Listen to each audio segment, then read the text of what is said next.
I'm Hannah Alkaff.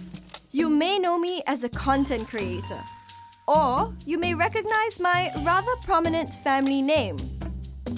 Yes, I'm a descendant of the distinguished people who once owned this iconic mansion on Telok Blangah Hill. My Alkaff ancestors were affluent businessmen and illustrious landowners. But this is not a story about them. It all started with my cousin wearing a special kebaya at her recent wedding. The bottom belonged to our late grandmother. I was told that such fabric was used by royalty from Pontianak in West Kalimantan, a province in Indonesia. Was my grandmother part of the Pontianak royal family? Which means I could have royal blood?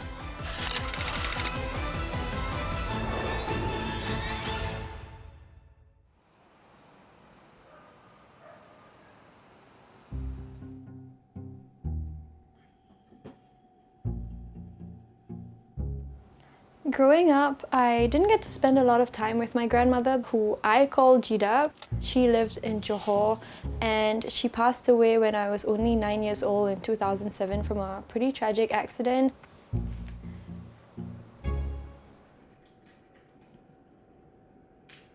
My dad is a man of few words. And I realize I've never asked him whether we were related to royalty. So here goes. So Daddy, I know Jida had connections with the royal family in Pontianak, but how exactly was she related to them? So, her grandfather was the longest serving Sultan before her uncle, Sultan Hamid II, took over. That means she was a Pontianak princess. Oh yeah, definitely, she was, yeah. So how did a Pontianak princess come to marry a man in Singapore? Well, as you know, back then, the Alkaff family was very influential and they hosted many dignitaries in their holiday home in Alkaff Mansion. And one of them was Sultan Hamid II. Let's see whether we have some photos. There he is, handsome bugger. So he suggested that his niece, your grandmother, marry the last of the Alkaff sons who was unmarried, which is your grandfather, and yeah. So this was an arranged marriage? Yeah, it was. She was 16 or 17, and this is a picture of them in their wedding ceremony in Singapore. And did she have to cut ties with the royal family? Oh, no, not at all. As you can see, it was a huge wedding in Pontianak. Wow. So your grandmother used to go back to Pontianak every year, and she used to bring back a lot of the clothes from the palace. So at your cousin's wedding, they wore some of these clothes. So do we still have all of her keepsakes? Oh yeah, definitely. Your Auntie Fadila has the biggest house amongst us all four siblings. She was tasked to keep all these things. So yeah, if you're really keen, go and have a look. Now that was quite a revelation. My grandmother was an actual princess. This means I do have royal blood.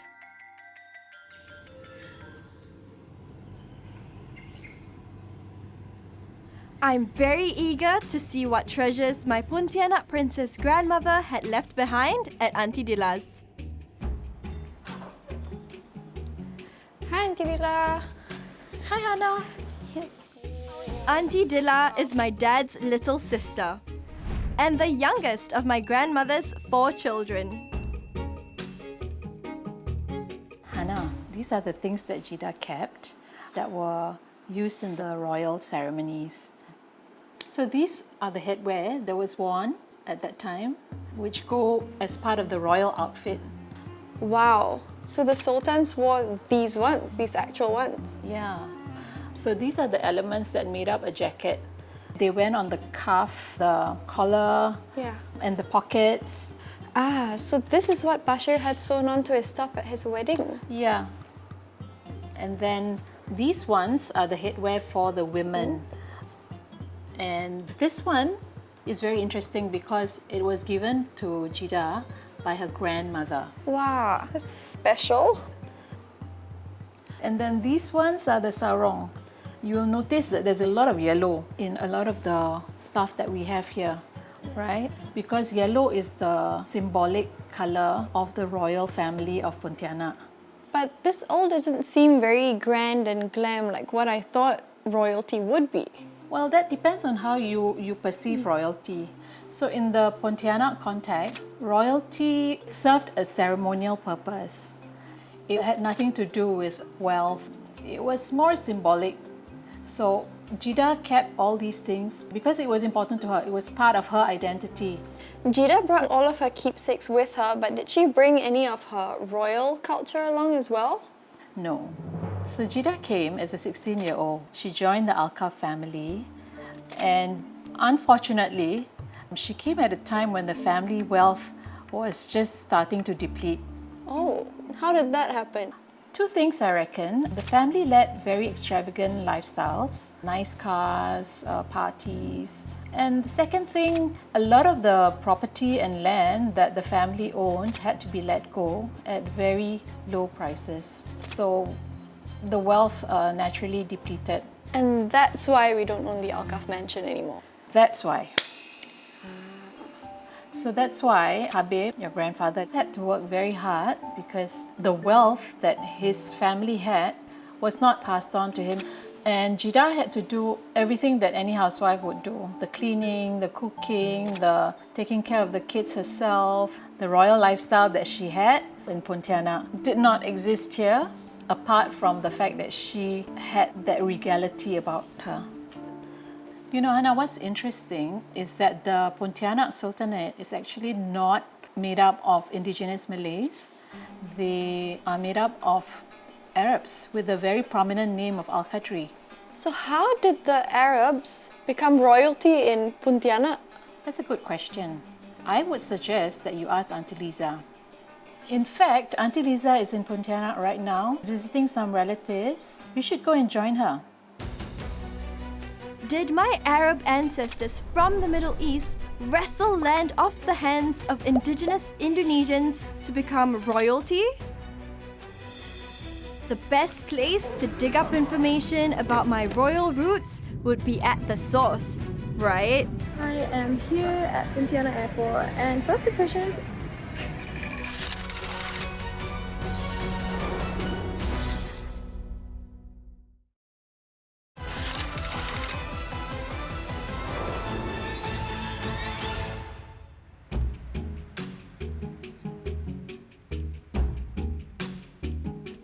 So my ancestors, who were Arabs from Yemen, became royalty in Pontianak, a coastal city in West Kalimantan almost 7,000 kilometers away. How did that happen? With an estimated population of under 700,000, occupying a land area about 1/6 the size of Singapore, Pontianak started out as a fishing village at the mouth of the Kapuas River. This is my grandmother's homeland, a place where she held the title of princess. Hi. Oh, Are you Hannah? Yes, I am. This is Eggy. I thought I was meeting Auntie Liza here, but instead, she has sent a researcher to give me an introductory overview of Pontianak. This is Kapuas River. People of Pontianak relies much on it, even since the earliest generation. And they make use of it for agriculture, fishing, trade, and transportation. And you can see that is the Sultanate of Pontianak. They built the Sultanate Palace and also the mosque and the marketplace all over the riverside of Kapuas River. I see. The Al-Qadri family is an Arab family, so how can they become royalty in Pontianak? Well, let me explain to you from the very beginning. Back in the 18th century, there are groups of unmarried men coming from Yemen with one motivation, that is bringing Islam to distant lands. These people are the Arabs carrying the family name of Al-Qadri, Alkaff, Assegaf, and others. And so here comes Sharif Habib Hussein Al-Qadri from Hadramaut of Yemen. He is a scholar and a traveler coming into West Borneo in 1700s. Let me show you some documents. So based on one manuscript I found, It is stated that Habib Hussein first visited big cities like Aceh, Batavia, and Semarang before going to Matan Sultanate, located in Ketapang. And he married the princess of Matan Sultanate and stayed there for years. Oh, so he didn't go to Pontianak. Pontianak didn't even exist at that time. It was their son, Sharif Abdurrahman Al-Qadri, who later traveled on his own and founded Pontianak in 1771, and then he became the first sultan of the Qadriyah Sultanate. Wow, that means Pontianak was founded by the Al-Qadris. Well, yeah, and the sixth sultan who reigned the longest in the history of Qadriyah Sultanate for 49 years. Sharif Muhammad Al-Qadri is your grandmother's grandfather. Oh, wow. So, during the reign of Sultan Muhammad, the Sultanate had this strong and close relationship with the colonial government, and he was very instrumental in modernizing the city. But sadly, it all ended when the tragedy occurred in 1944. A tragedy? What happened? Well, on June 1944, the Sultan, including the Crown Prince and members of the royal families of the Sultanate in West Borneo, are decimated and beheaded by the Japanese under the tragedy of Mandor. My great-great-grandfather, Sultan Muhammad Al-Qadri, was falsely accused of leading a rebellion against Japanese rule during World War II. As a result, he was killed together with 29 members of the royal family in what was known as the Mandor Affair. And this is where they were all laid to rest, at the Royal Cemetery or Batu Layang. Assalamualaikum, Bu Faiza. Waalaikumsalam. This is also where I am finally meeting up with Auntie Liza, my dad's elder sister. Wonderful. Thank you so much. Thank you so Aggie. much. Thank you. Bye.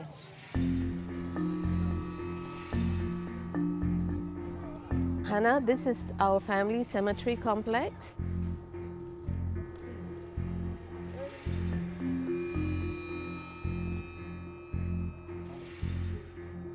See, these are all our family members. You know, Hannah, your grandmother was born in 1943, just 1 year before the massacre, where her father and her grandfather were murdered. And right after the birth of your grandmother's younger brother in 1944, your mother died. Oh, that's quite tragic. It was very. Thankfully, they were both left under the care of Sultan Hamid II and their grandmother. Hannah, this is the grave of Sultan Hamid Al-Qadri II. How did Sultan Hamid II escape the massacre? That is a very good question. He was a Japanese prisoner of war in Jakarta, literally being kept safe in a prison. Talk about blessing in disguise. Yes. That was it. And in 1945, they released him and he ascended to the throne. So it was Sultan Hamid II that raised Jeddah. Sultan Hamid II was the father figure of Jeddah, and we treated him like our grandfather. Oh, so you know him quite well then. Yes, I was 16, had a holiday in his house, and then when I went home, he passed away. Come, Hannah, let's make some prayers for Sultan Hamid.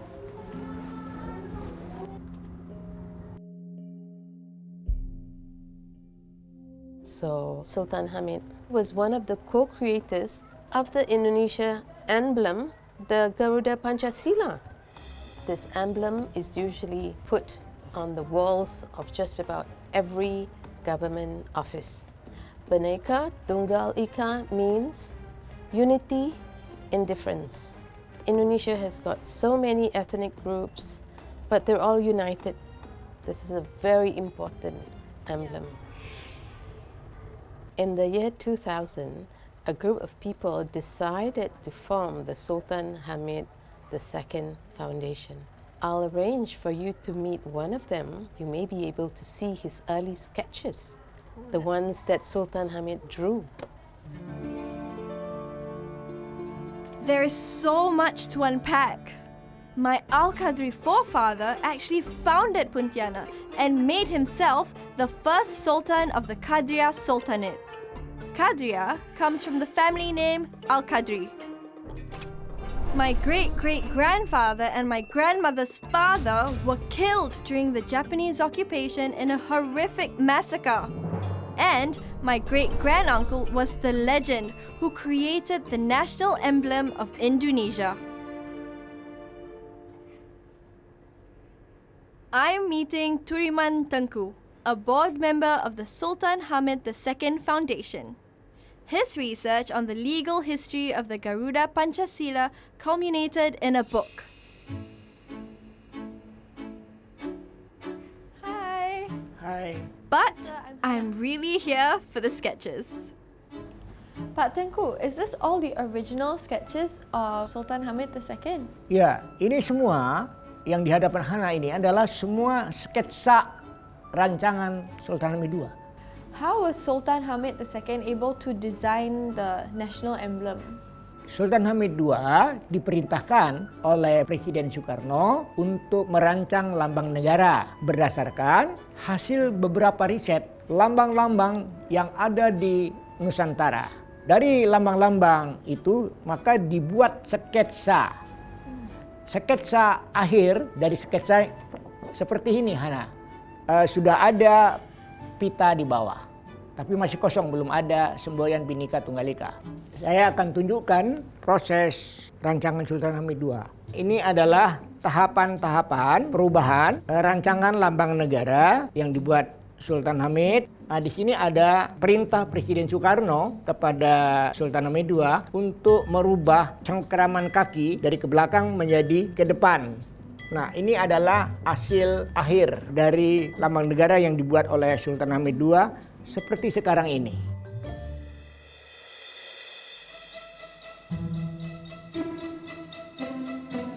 Sultan Hannah, this is the 9th Sultan of Pontianak.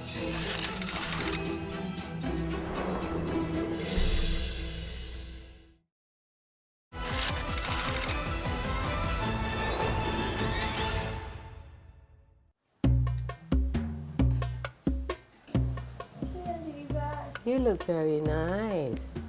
Gotta balance this a little bit. Now we're putting on the selendang. Some people call this kerudung.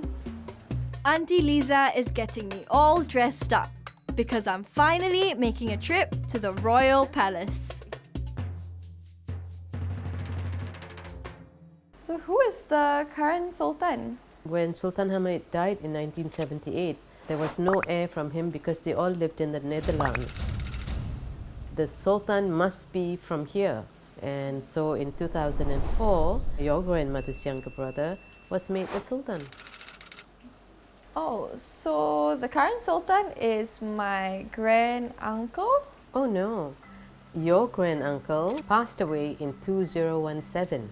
His son ascended to the throne. So that would make him my uncle? Yes, would you like to meet him? Yeah, sure. How many times do we meet a Sultan, right? Never, never have.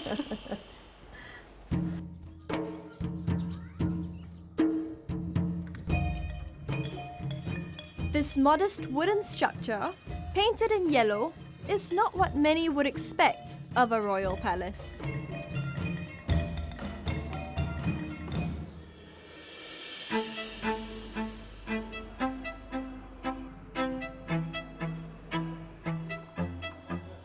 And here, at the palace of Qadriya Sultanate, is where my grandmother grew up.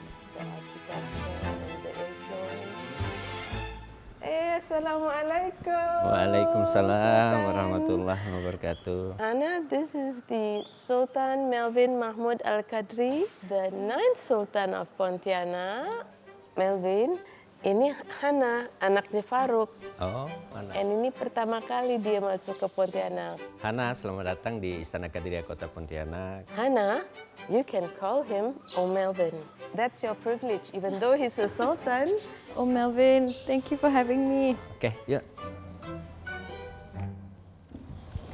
Oh, Mel, do you have any memories of my Jida? Kalau setiap Jidah kemari, Jidah suka buat masakan sendiri, kemudian ngundang keluarga untuk makan bersama. Nah, itu kenang-kenangan sangat yang dikenang waktu masih ada di Jidah.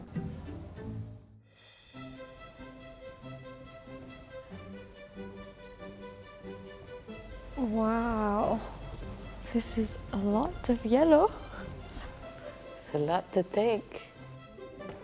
Ruangan singgasana ini ruangan yang memang biasa dipakai keseharian dari zaman kesultanannya yang dulu hingga sekarang. Ini ruang singgasana sering digunakan untuk acara. Misalnya acara peringatan perkawinan, akad nikah, kemudian juga untuk pengunjung-pengunjung. The Kadria Palace has been opened to the public as a tourist attraction since the 1980s. Sultan, Uncle Melvin, doesn't actually live here. He lives in a house nearby. No one lives on the premises. Hannah, ini ada satu kejutan untuk Hannah. Nah, ini jidahnya Hannah ini. Oh yeah, that's Jeddah. Saya ada ke Johor pada waktu itu. Jadi saya minta foto jidah untuk dibawa ke mari. So she's actually been displayed with all the other important people. Istana Kadria. She looks beautiful. And dignified, doesn't she? Yes. I'm really curious to know, what role does the Kadria Sultanate play today in Indonesia? Jadi peran Sultan Kadriah pada saat ini hanya simbol budaya. Jadi perekat untuk berbagai macam suku maupun agama yang ada di wilayah kota Pontianak, Kalimantan Barat, dan bahkan nasional. I just met the Sultan of Pontianak, and it's kind of crazy how the Sultan is my uncle. And you know what's really cool? Is that I get to call him Melvin while everyone else calls him Sultan. Also, I'm really glad I got the opportunity to see where my Jeddah grew up. Right here in this palace, it is really so heartwarming.